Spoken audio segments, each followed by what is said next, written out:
Good morning आणि सर्वांना पोळ्याच्या हार्दिक हार्दिक शुभेच्छा. आज असं वाटलं होतं की बा पोळ्यानिमित्त गुड मॉर्निंग बेटा, थँक्यू. की पोळ्यानिमित्त आज तुम्ही जॉईन होता की नाही असा प्रश्न पडला होता. आपण आज कमी वेळ घेऊयात कारण तुमचा सणाचा उत्साह आणि आईने केलेली पुरणपोळी हे आज अत्यंत महत्वाची आहे. तर आपण कालपर्यंत कर्मचारी प्रशासनाचं प्रास्ताविक, कर्मचारी प्रशासनाचा अर्थ, कर्मचारी प्रशासनाचे कार्यक्षेत्र हे विस्तृत स्वरूपात त्याचं अध्ययन आपण केलेलं आहे.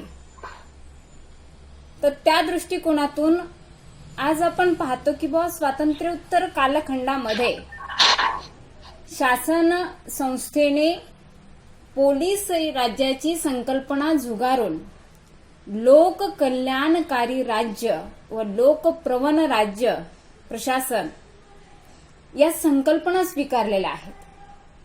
म्हणजे प्रत्येक गोष्टीत समाजाचं कल्याण, जनतेचं कल्याण, लोकांचं कल्याण, अगदी राष्ट्राच्या कानाकोपऱ्यात असलेला प्रत्येक व्यक्तीचा विकास हा लोककल्याणकारी राज्याचा हेतू किंवा उद्देश आहे. म्हणजे आज आपण पाहतो की आपला समाज विविध जाती, विविध धर्म यांनी बनलेला आहे, विविध प्रदेशात वसलेला आहे. काही समाज आजही विकासापासून कोसो दूर असलेला आपल्याला दिसून येतो.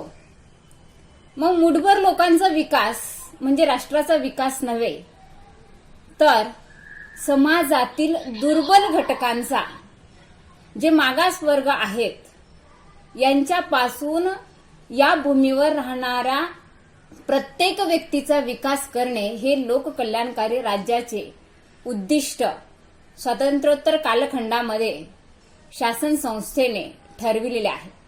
की प्रशासन कार्य करत असताना लोकांना काय हवं आहे, लोकांच्या गरजा काय आहेत, लोकांच्या इच्छा काय आहेत, लोकांच्या समस्या काय आहेत, याचा सारासार विचार करूनच धोरणाची निर्मिती करण्यात येईल आणि त्याचं क्रियान्वयन करण्याची भूमिका किंवा उत्तरदायित्व हे प्रशासनाचं राहील. म्हणजे लोकप्रवण प्रशासन निर्माण करण्यात आलेलं आहे. त्याचबरोबर राज्याच्या कार्यक्षेत्राची कक्षाही रुंदावत गेलेली आहे. तत्पूर्वी किंवा स्वातंत्र्यपूर्व काळामध्ये राज्याचं कार्यक्षेत्र मर्यादित होतं. त्या प्रशासनामध्ये किंवा प्रशासनाला त्या काळी फक्त राष्ट्रांतर्गत शांतता व सुव्यवस्था प्रस्थापित करणे, महसूल जमा करणे आणि बाह्य आक्रमणापासून संरक्षण करणे एवढेच मर्यादित कार्य असलेली आपल्याला दिसून येतात. परंतु स्वातंत्र्योत्तर कालखंडामध्ये मात्र या कार्याला अगणित किंवा अमर्याद अशी सीमारेषा निर्माण झालेली आहे. मग त्या दृष्टिकोनातून प्रत्येक कार्य, शैक्षणिक विकास असेल, आर्थिक विकास असेल, कृषीविषयक विकास असेल, बौद्धिक विकास असेल, सामाजिक कल्याण असेल, जातीयता नष्ट करणे असेल, धर्मांधता नष्ट करणे असेल, विविधतेतून एकता प्रस्थापित करायची आहे. माणूस ही एकच जात आहे, माणूस हा एकच धर्म आहे आणि मी फक्त आणि फक्त भारतीय आहे. या गोष्टीवर हे कल्याणकारी राज्याचा पाया हा निर्माण करण्यात आलेला आहे. मग अशा पद्धतीने हे कार्य आपल्याला बोलताना सोपं आहे, प्रत्यक्ष कृती करताना किंवा प्रत्यक्ष अंमलात आणताना वाटतं तितकं सोपं नाहीये. तर असे कार्य प्रबुद्ध वर्गाचं प्रतिनिधित्व करणाऱ्या प्रशासन यंत्रणेतील कर्मचारी वर्गाशिवाय होऊ शकत नाही किंवा कुणीही सामान्य माणूस हे कार्य किंवा ही गुंतागुंत, या समस्यांची उकल, समस्या सोडवणे हे कुणाच्याने शक्य नाहीये, तर ते बुद्धिमान असणाऱ्या मानव संसाधन किंवा कर्मचारी वर्गावरच किंवा सनदी सेवकावरच याची धुरा किंवा याचं उत्तरदायित्व निर्भर असलेलं आपल्याला दिसून येतं. म्हणून आधुनिक काळामध्ये जगाच्या कानाकोपऱ्यात कुठलंही राष्ट्र असो, राष्ट्राचे एकूण 3 प्रकारात जगाचे वर्गीकरण करण्यात आलेले आहे. अविकसित राष्ट्र, विकसनशील राष्ट्र आणि विकसित राष्ट्रे. अविकसित राष्ट्राला तर अगदी शून्यातून विश्व निर्माण करायचं आहे. विकसनशील राष्ट्र म्हणजे विकासाच्या दिशेने ते राष्ट्र मार्गक्रमण करत आहेत. उदाहरणार्थ आपला भारत देश देखील विकसनशील राष्ट्रामध्येच मोडतो. आणि विकसित राष्ट्र म्हणजे जपान, अमेरिका, इंग्लंड यासारखे राष्ट्र काय आहेत? विकसित आहेत.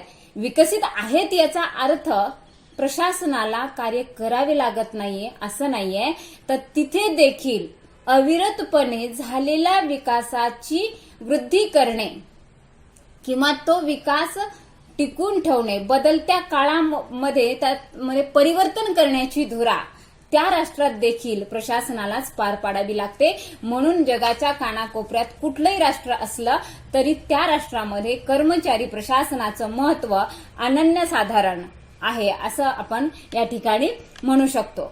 मग खाजगी प्रशासन असो अथवा लोकप्रशासन असो, दोन्ही प्रशासकीय यंत्रणेमध्ये कर्मचारी हा घटक, चालता बोलता असणारा घटक अत्यंत महत्वाचा मानला जातो आणि विकास कार्यासाठी त्याच्याशिवाय गत्यंतर नाही असं म्हणायला काही हरकत नाही.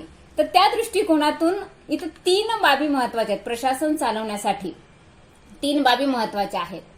3M आपण मागच्या वर्षी पर्सी मॅकमिन यांचा 3M सिद्धांत किंवा यम घन सिद्धांत हा अभ्यासलेला होता. तर त्यामध्ये आपण मेन, मटेरियल आणि मेथड, मानवी घटक, त्यानंतर साधन सामुग्री आणि पद्धती असं त्या ठिकाणी आपण उल्लेख केलेला होता. तर कर्मचारी प्रशासनाचं महत्व विशद करत असताना या ठिकाणी म्हटले का main, money and material. Main, money and material या 3 घटक अत्यंत महत्वाचे आहेत.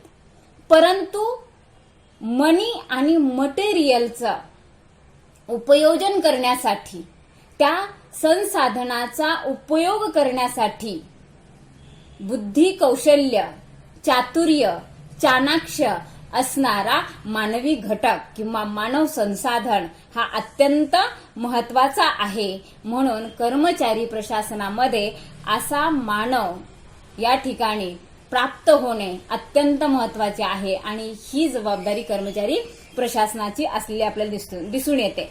तर कार्यक्षम, प्रामाणिक, समर्पित भावनेने कार्य करणारा कर्मचारी वर्ग असेल तरच सुशासनाची निर्मिती ही होऊ शकते.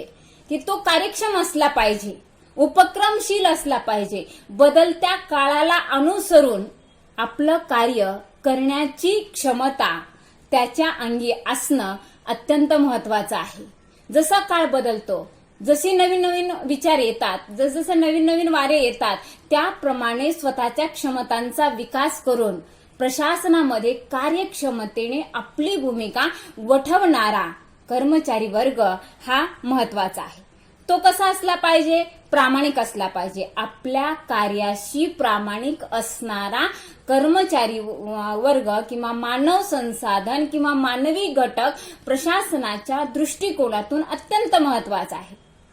की माझं कार्य, माझी ड्युटी, माझं कर्तव्य. मानवाला काय हवे असतात? अधिकार हवे असतात, सत्ता हवी असते, पद हवं असतं, प्रतिष्ठा हवी असते. परंतु या सर्वांसोबत सावलीप्रमाणे जबाबदारी किंवा उत्तरदायित्व हे येत असतं. अधिकाराबरोबरच कर्तव्य देखील येत असतात.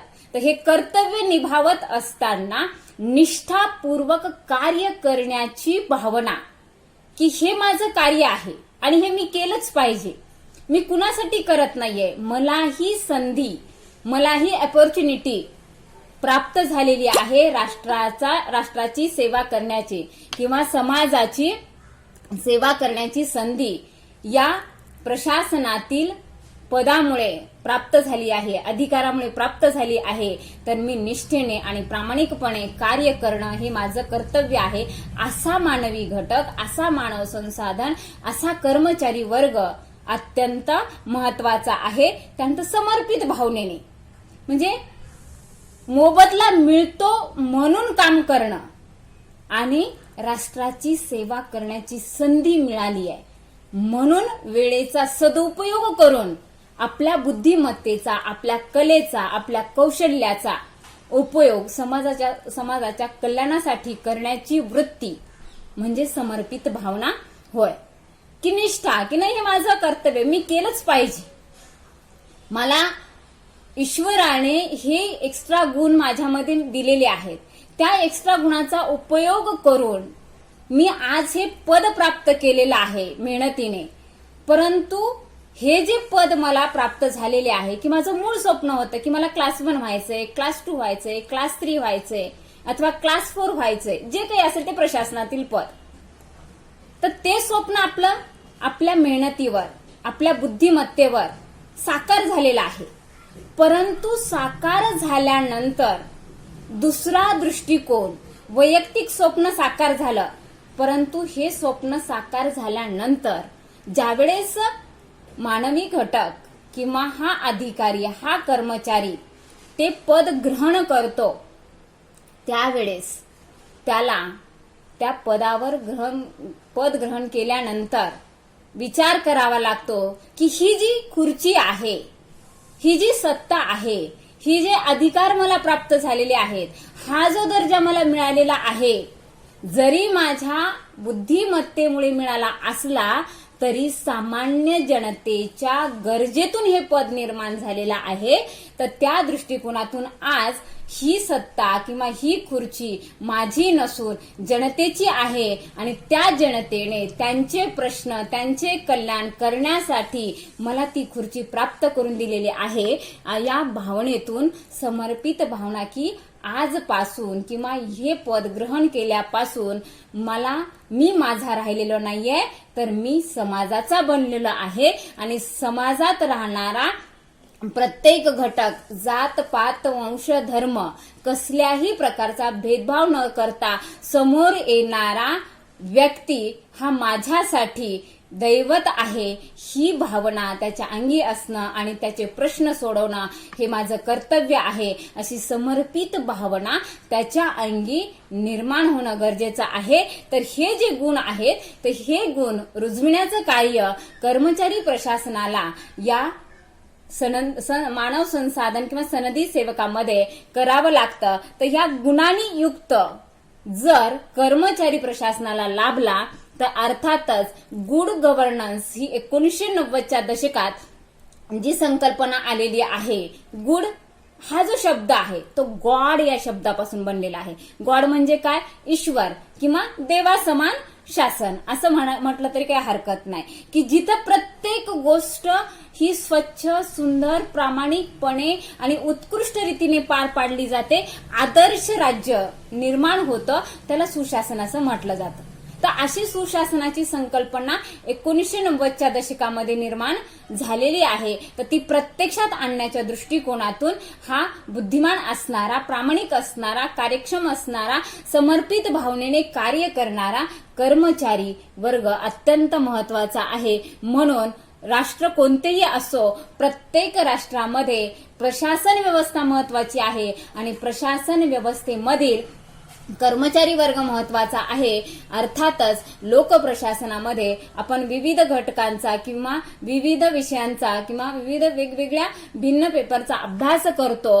त्या अभ्यासामध्ये कर्मचारी प्रशासनाला अनन्यसाधारण असं महत्व असल्याचं आपल्याला इथं दिसून येतं. तर हे महत्व आणखीन विस्तृत स्वरूपात सिद्ध करण्याच्या दृष्टिकोनातून आपल्याला काही मुद्द्यांचं अध्ययन या ठिकाणी करायचं आहे. तर त्यामध्ये राष्ट्र विकासाचा आधारस्तंभ म्हणून कर्मचारी प्रशासनाकडे पाहिलं जातं. की म्हणजे कोणत्याही राष्ट्रातील प्रशासन यंत्रणेवरच त्या देशाचा सर्वांगीण विकास हा अवलंबून असतो. शासनकर्ते देशाच्या विकासाचं काय करतात? धोरण ठरवितात. आता शासनकर्ते कोण असतात? आपण सामान्य जनतेने निवडून दिलेले प्रतिनिधी. की जे 5 वर्षासाठी ते त्या पदावर विराजमान झालेले असतात.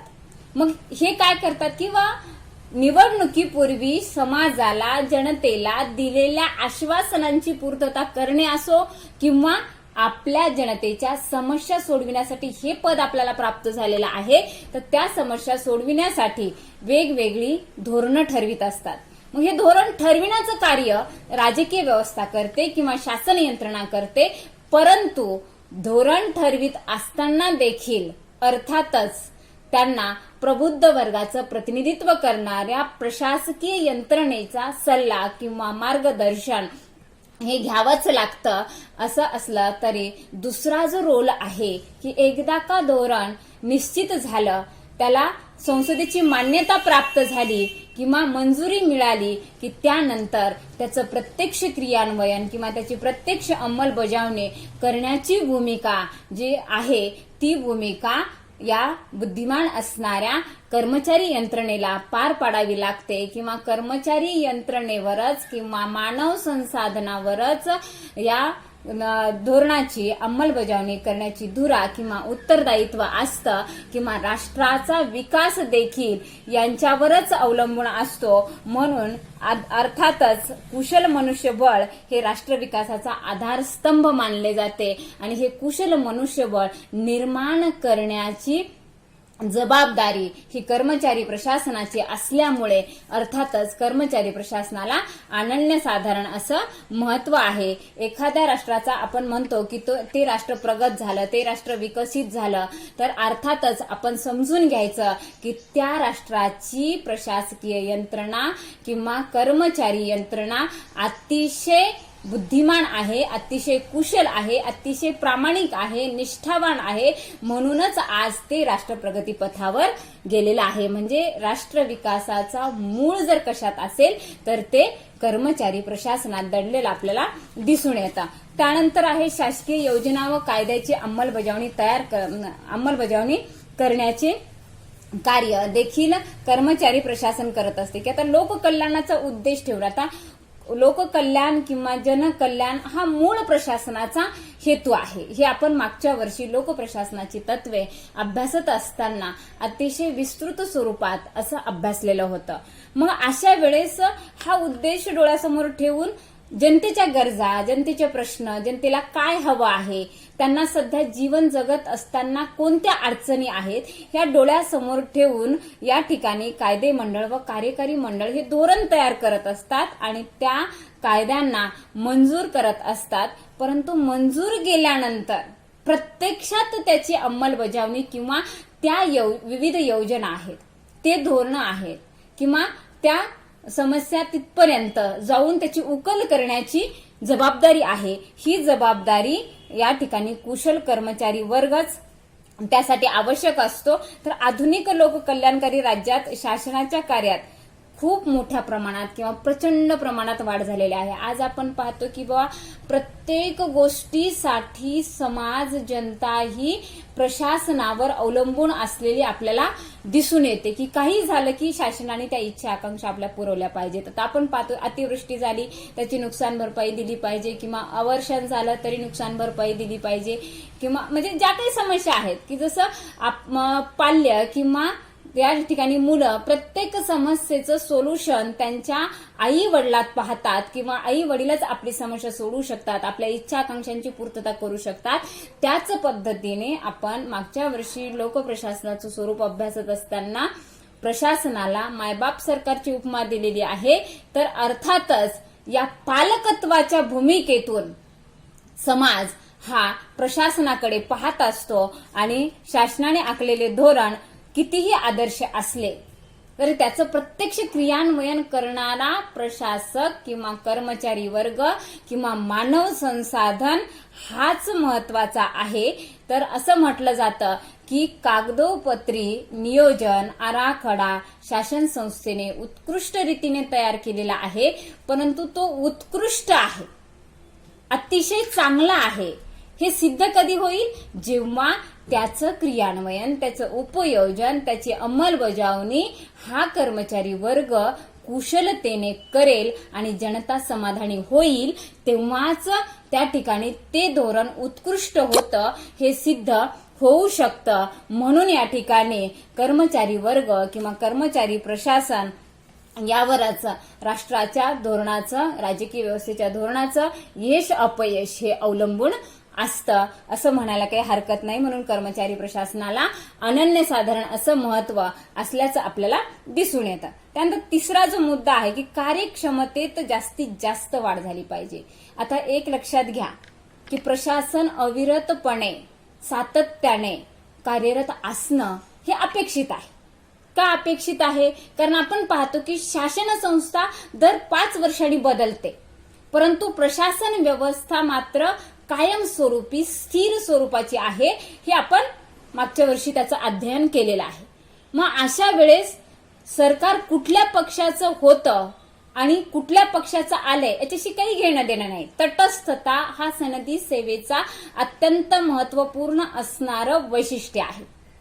अलिप्त राहून म्हणजे कुठल्याही पक्षाचा प्रचार प्रसार या कर्मचारी व्यवस्थेला करता येत नाही. अलिप्त राहून गेलेल्या सरकारची धोरणं आणि आलेल्या सरकारच्या धोरणांचं कोऑर्डिनेशन करून किंवा समन्वय साधून राष्ट्राचा राज्यकारभार अखंडित प्रवाहित ठेवण्याची भूमिका या ठिकाणी कर्मचारी प्रशासनाला करावी लागते. म्हणून अविरतपणे त्यांची कार्यक्षमता ही वाढणे अत्यंत महत्वाचं आहे. तर ही कार्यक्षमता वृद्धिंगत करण्यासाठी किंवा त्या कार्यक्षमतेत त्यांच्या वाढ करण्यासाठी किंवा आहे ती कार्यक्षमता टिकवून ठेवण्याच्या दृष्टिकोनातून त्यांना या ठिकाणी शास्त्रशुद्धपणे त्यांची भरती केली पाहिजे. भरती केल्यानंतर आपण पाहिलं आहे कर्मचारी प्रशासनाच्या व्याप्तीमध्ये की भरती करून चालत नाही. कारण भरती करत असताना फक्त त्यांची स्पर्धा परीक्षेतून गुणवत्ता तपासली जाते, परंतु एक लक्षात घ्या की लोकप्रशासन हे शास्त्र जरी असले, ज्ञान तुमच्याकडे किती आहे हे महत्वाचं नाहीये. तर त्या ज्ञानाचं तुम्हाला विश्लेषण करता आलं पाहिजे. ते ज्ञान प्रत्यक्षात वापरता आलं पाहिजे. ते कौशल्य तुमच्यामध्ये असणं महत्वाचं आहे. की तुम्ही साधं उदाहरण घ्या किंवा तुम्ही तहसीलदार पदाची कार्य 10 मार्काचा प्रश्न आहे, ते कार्य तुम्ही 7 ते 8 मुद्दे अभ्यासलेले आहेत, परंतु तहसीलदार म्हणून ज्यावेळेस तुमची नियुक्ती होईल तेव्हा अर्थातच तीच 7-8 कार्य सेवानिवृत्त होईपर्यंत तुम्हाला ती करायची आहेत. कार्य पाठ करण्यासाठी बुद्ध्यांकानुसार कुणाला एका वाचनात झाले असतील, कुणाला 2 वाचनात झाले असतील, कुणाला 3 वेळेस वाचन करावं लागले असेल, परंतु एक्झाम पूर्व तुमची ती कार्य तुम्हाला ग्रहण झालेली आहेत किंवा ते पाठ झालेली आहेत. परंतु तीच कार्य पाठ करण्यासाठी जेवढा वेळ लागला, लिहिण्यासाठी तुम्हाला फार तर फार 10 ते 20 मिनिट लागतील, परंतु प्रत्यक्ष कृतीत करत असताना मात्र किंवा त्या पदावर गेल्यावर मात्र ते कार्य करण्यासाठी तुमची सेवानिवृत्तीची वेळ येते तरी देखील ते कार्य पूर्ण होऊ शकत नाहीत. कारण लोकप्रशासन ही एक कला आहे. तर अशी कला भरती केल्यानंतर त्या कर्मचाऱ्यामध्ये त्याच्या सुप्त शक्तीचा विकास करण्याच्या दृष्टिकोनातून, त्याची कार्यक्षमता वृद्धिंगत करण्याच्या दृष्टिकोनातून शास्त्रशुद्धपणे त्या पदाचे कार्य, त्या पदाचे अधिकार, त्या कार्याची जबाबदारी, त्या कार्य करण्याची पद्धती याविषयी इत्थंभूत ज्ञान त्याच्यामध्ये रुजविण्याच्या दृष्टिकोनातून शास्त्रशुद्ध प्रशिक्षण देणे अत्यंत महत्वाचं आहे. त्याचबरोबर कर्मचारी ज्यावेळेस कार्याला प्रारंभ करतो, कार्य करत असताना आपले कौशल्य, आपली निष्ठा, आपले ज्ञान पणाला लावून समाजाची सेवा करत असतो, परंतु शेवटी मानवी स्वभाव आहे. त्याला सातत्याने वाटत असतं की आपण एवढं चांगलं कार्य करतोय असं आपल्याला वाटतंय, परंतु आपल्या कार्याची कुणीतरी दखल घेतली पाहिजे आणि ही दखल घेऊन आपल्याला प्रोत्साहित केलं पाहिजे, आपल्याला प्रेरणा दिली पाहिजे. त्या प्रेरणेचे स्वरूप आहे आर्थिक असेल किंवा आर्थिकेतर असेल. आर्थिक म्हणजे बक्षीस देणे त्याला किंवा पारितोषिक देणे असेल. आर्थिकेतर असेल तर अर्थातच शाबासकी देणे किंवा वाहवा करणे. अशा पद्धतीने कर्मचाऱ्याची शास्त्रशुद्ध भरती करून त्याला शास्त्रशुद्धपणे प्रशिक्षण देऊन वेळोवेळी त्याला आर्थिकेतर अभिप्रेरित करून त्याची कार्यक्षमता वृद्धिंगत करून त्याला विविध त्याच्या कौटुंबिक समस्या सोडवण्याच्या दृष्टिकोनातून विविध सोयी सवलती दिल्या जाणं अत्यंत महत्वाचं आहे. त्यामध्ये सेवा सुरक्षितता आहे. आता सेवा सुरक्षितता म्हणजे काय? परमनंट नोकरी असणं अत्यंत महत्वाचं आहे. एक लक्षात घ्या की तुम्हाला कुणी भेटलं आणि सहज विचारतं की आता तुम्ही काय करता, तर त्यावेळेस काय म्हटलं जातं की मी नोकरी करतोय. तर अडाणी व्यक्ती असेल किंवा आपल्यासारखा सुशिक्षित व्यक्ती असेल, पहिला प्रश्न असतो तू नोकरी करतोस बेटा, परमनंट आहे का? म्हणजे सेवेची सुरक्षितता आहे का? तू कायमस्वरूपी आहेस का? अगोदर प्रथम त्या व्यक्तीच्या बुद्धिचातुर्याचा, त्या व्यक्तीच्या कौशल्याचा जर प्रशासनाला योग्य उपयोग करून घ्यावायचा असेल तर त्यावेळेस अर्थातच त्या ठिकाणी त्या कर्मचाऱ्याला सेवेची सुरक्षितता उपलब्ध करून दिली पाहिजे.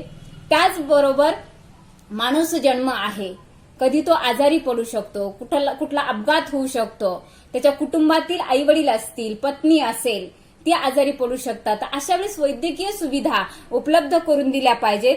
काही दिवाळी सारख्या सणाला बोनसची सुविधा केली पाहिजे.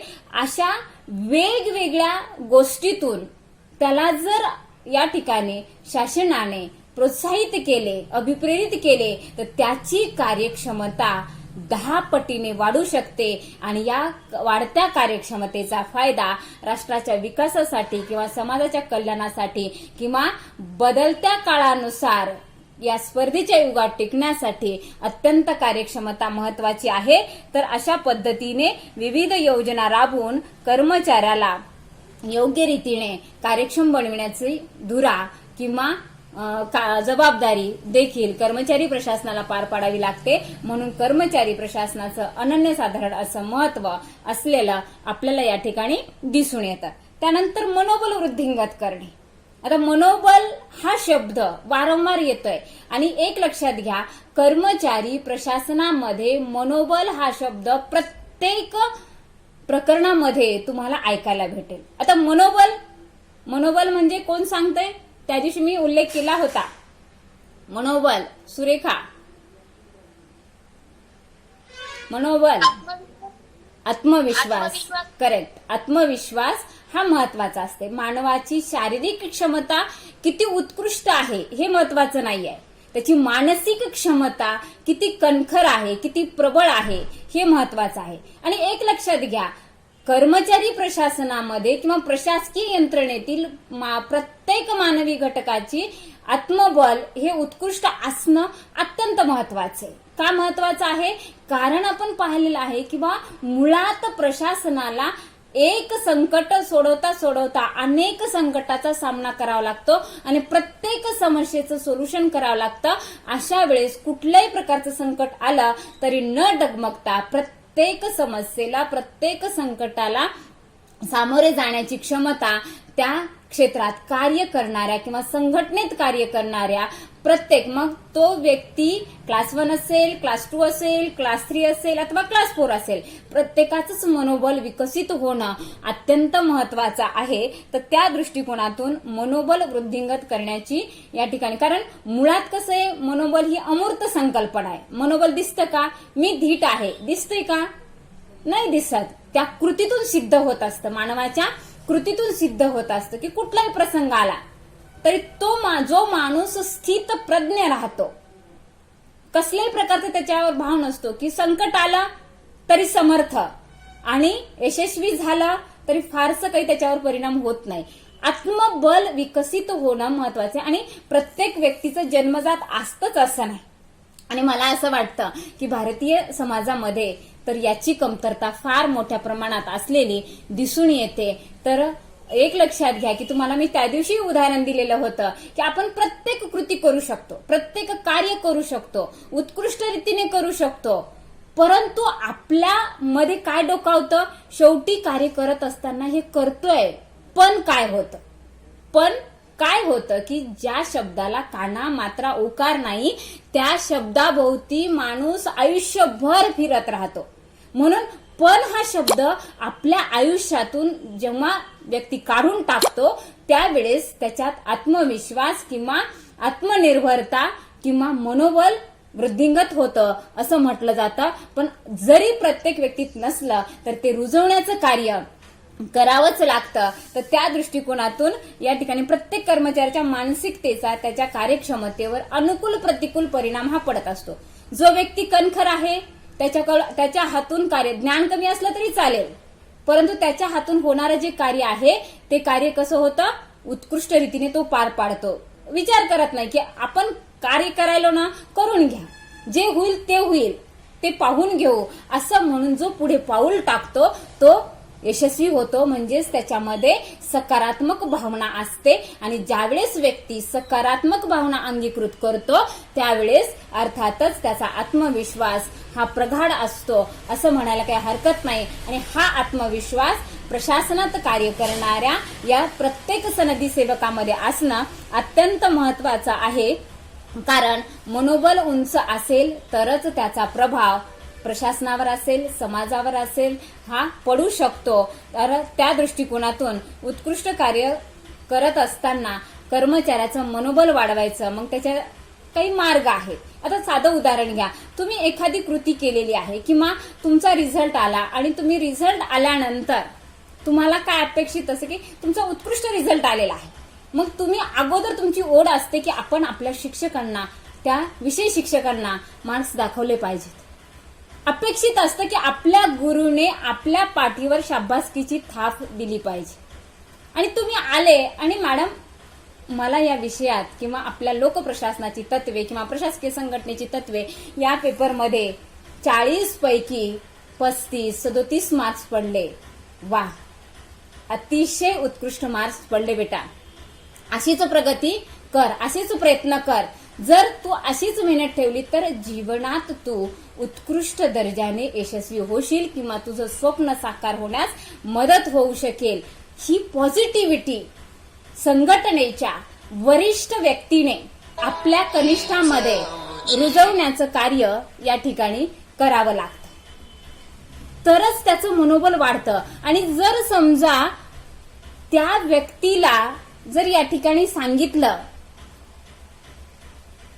की फार काही उत्कर्ष झालेलं नाही, असं काही नाही, त्यात काय नवल आहे, एवढे मार्क तर कुणीही घेऊ शकतो, तर एक लक्षात घ्या तुमची मानसिकता काय होईल की आपण एवढ्या उत्साहाने आपल्या शिक्षकाने आपल्याला शाबासकी मिळावी शिक्षकाकडून म्हणून आपण गेलो आणि त्यांनी आपला अपमान केला. जाऊ द्या, काही अर्थ नाहीये, आता इथून पुढे आपण काहीच करायचं नाही. निगेटिव्हिटी होते आणि मनोबल खचतं.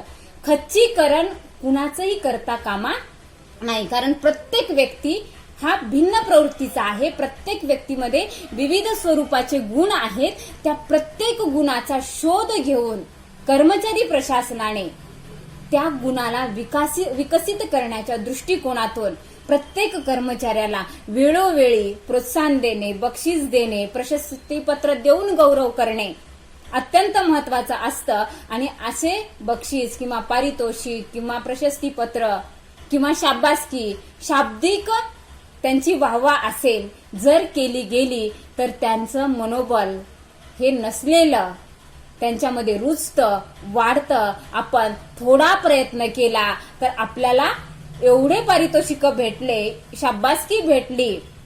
आपण जर आणखीन आपल्यात सुधारणा केली, आपला विकास केला तर उत्कृष्ट दर्जाचं कार्य आपल्या हातून होऊ शकेल आणि आपण समाजाची उत्कृष्ट अशी सेवा करू शकू. असं म्हणून तो उत्कृष्ट रीतीने स्वतःला डेव्हलप करण्याचा प्रयत्न करतो. म्हणून या ठिकाणी प्रशासनामधील प्रत्येक कर्मचाऱ्याचा आत्मविश्वास, मनोबल, मनोधैर्य वाढविण्याची भूमिका कर्मचारी प्रशासनाला करावी लागते. म्हणून या ठिकाणी लोकप्रशासनामध्ये कर्मचारी प्रशासनाचं महत्व अनन्यसाधारण स्वरूपाचं असलेलं आपल्याला दिसून येतं. त्यानंतर मानव सेवा हा घटक आहे. आता मानव सेवा हेच मूळ आहे, प्रशासनाचं हेच मूळ आहे.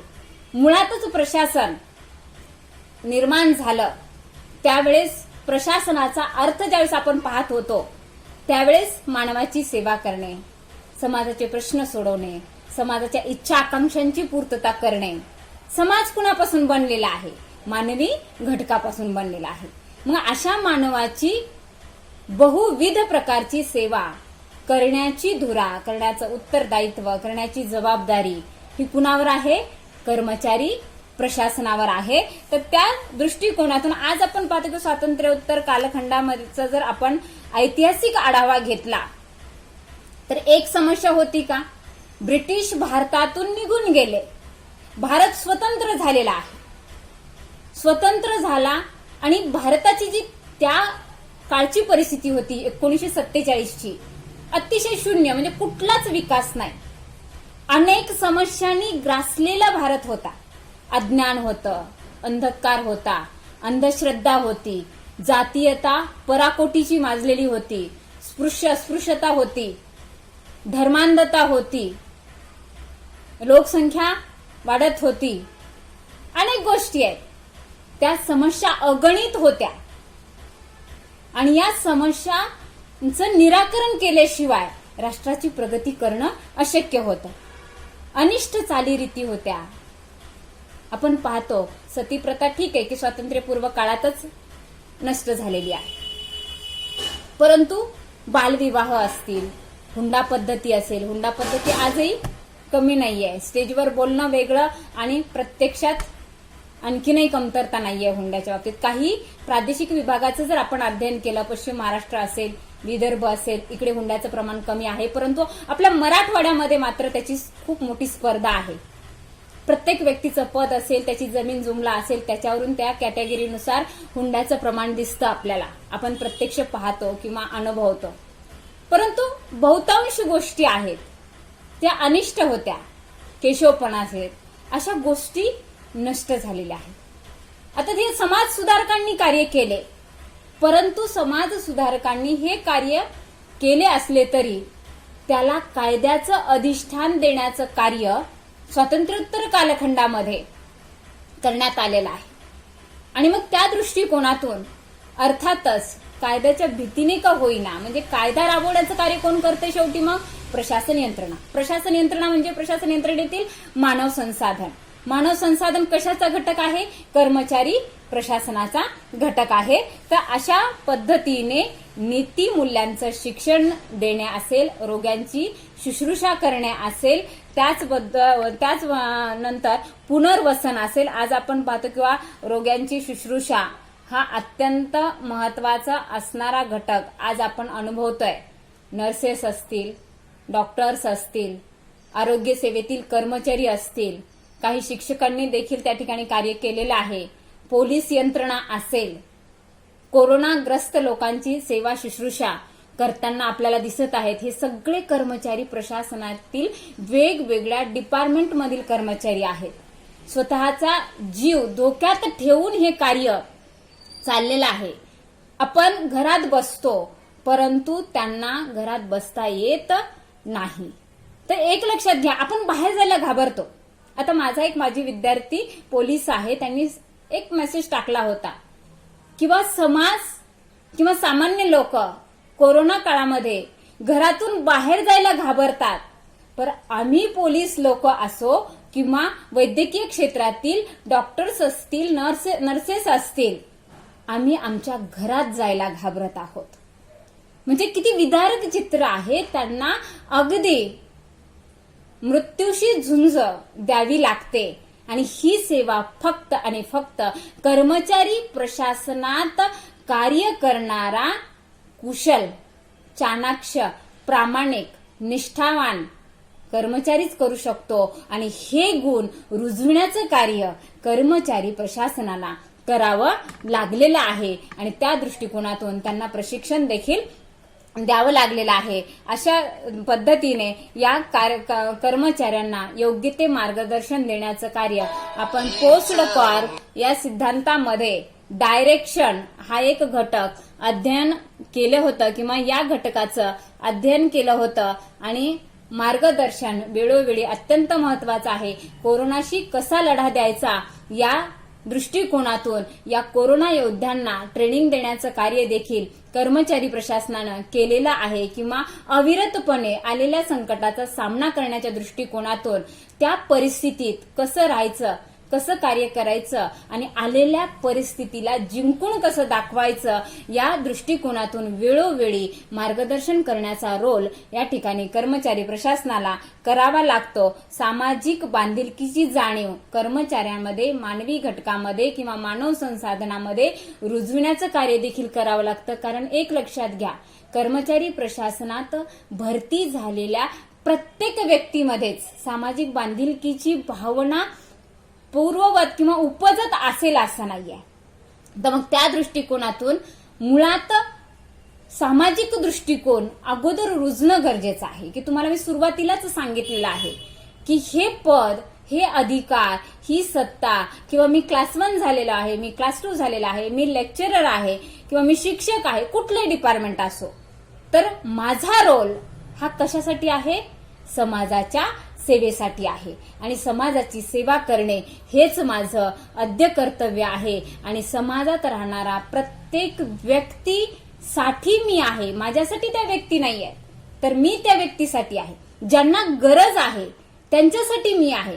ज्यांचा सर्वांगीण विकास झालाय त्यांच्यासाठी तुम्ही नाहीये. परंतु काय होतं कधी कधी प्रशासनामध्ये, आपण ज्यांचा विकास झालो त्यांनाच महत्व देतो आणि जे फाटक्या तुटक्या कपड्यातील व्यक्ती आहेत त्यांना खरी प्रशासनाच्या मदतीची गरज आहे अशा व्यक्तींना मात्र काही अधिकारी झिडकारतात. तर ही झिडकारण्याची वृत्ती त्यांच्यामध्ये असता कामा नये. त्यांनाच तुम्ही या बाबा, नमस्कार बाबा हे 2 वाक्य प्रेमाने बोलले म्हणजे तुमची वाणी ही मधुर असली पाहिजे.